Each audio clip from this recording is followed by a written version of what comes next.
Sepekan terakhir minyak kita ramai diperbincangkan masyarakat karena takarannya yang kurang. Di Bogor, polisi membongkar pabrik rumahan yang menyulat takaran minyak bersubsidi. Sementara itu puluhan warga binaan di Kutacane, Aceh Tenggara kabur menjelang buka puasa. Simak laporannya dalam rangkuman berita sepekan.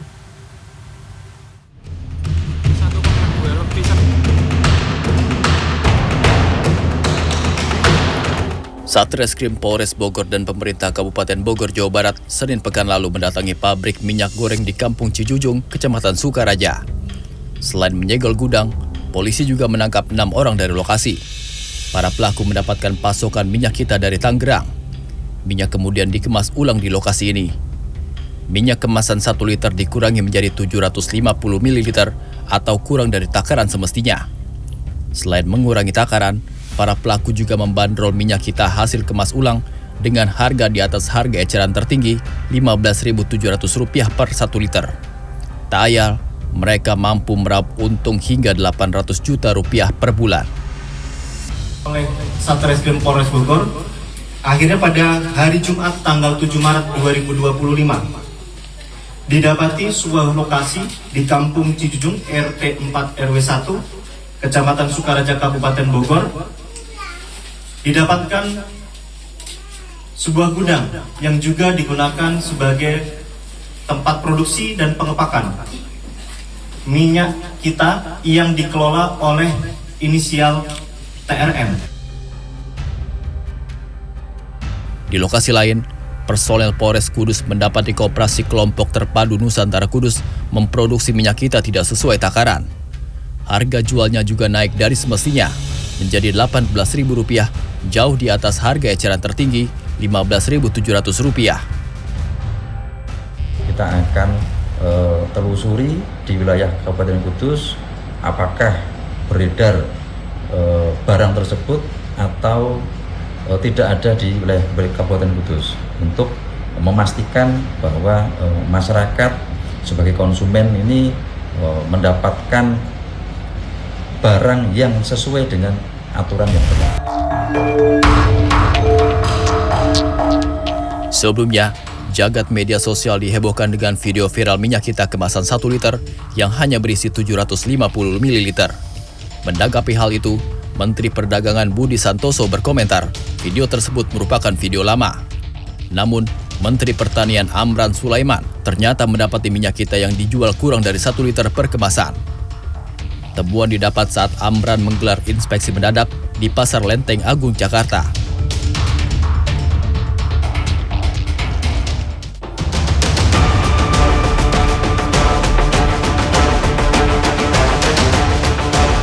Berita lain yang membuat heboh adalah hilangnya seorang ibu dan putrinya di Tambora, Jakarta Barat. Keduanya kemudian ditemukan tewas di dalam toren air rumah. Polisi kemudian membekuk pelaku di Banyumas, Jawa Tengah. Dalam pelariannya, tersangka menyamar menjadi seorang pengemis. Dia bilangnya sih dia mau naik Grab. Tapi mau lihat dia keluar dari rumah berarti ya? Ini di sini saya kayak begini aja nih ngobrolnya. Iya, di hari Sabtu setengah 11 saya.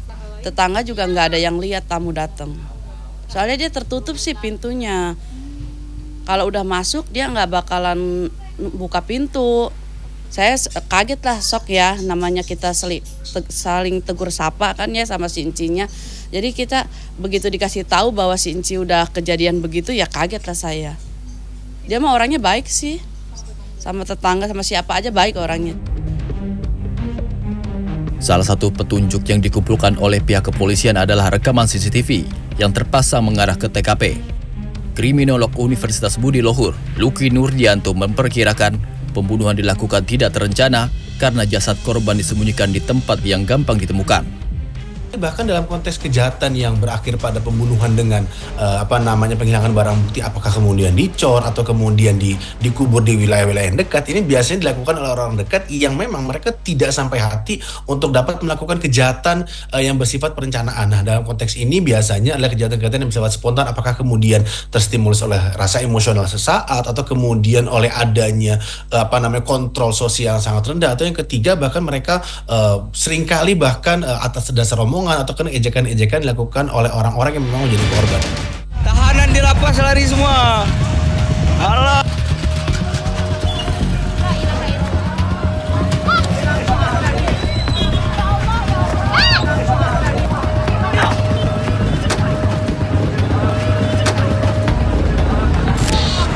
Pekan ini publik juga dikejutkan dengan kaburnya sekitar 52 narapidana dari lapas kelas 2B Aceh Tenggara Aceh saat menjelang waktu berbuka puasa. Peristiwa ini terjadi pada Senin pekan lalu. Ada yang memanjat atap lapas, ada juga napi yang berlari melewati pintu depan lapas. Pasca kejadian, petugas yang mengejar menangkap 8 napi dan langsung diamankan ke Mapolres Aceh Tenggara. Pada Selasa siang, Kepala Direktorat Jenderal Pemasyarakatan melihat langsung kondisi lapas. Lapas dalam kondisi penuh dan tidak layak untuk menampung 362 narapidana. Sementara kapasitas ruangan lapas hanya mampu menampung 85 orang saja. Ini penghuninya sebetulnya tuh hanya 80. Namun sekarang dihuni sebesar 362 warga. Nah, ini sudah 300%. Jadi lokasinya untuk di kamar nggak bisa, hanya mengandalkan dengan tenda. Sementara itu Bupati Aceh Tenggara, Salim Fikri yang berdialog dengan para napi, mendapat keluhan anggaran makanan dalam 1 hari untuk setiap napi hanya sebesar Rp20.000. Menindaklanjuti kasus ini, pemerintah Kabupaten Aceh Tenggara berencana menghibahkan lahan seluas 4 hektar untuk membangun gedung lapas baru. Tim Liputan CNN Indonesia.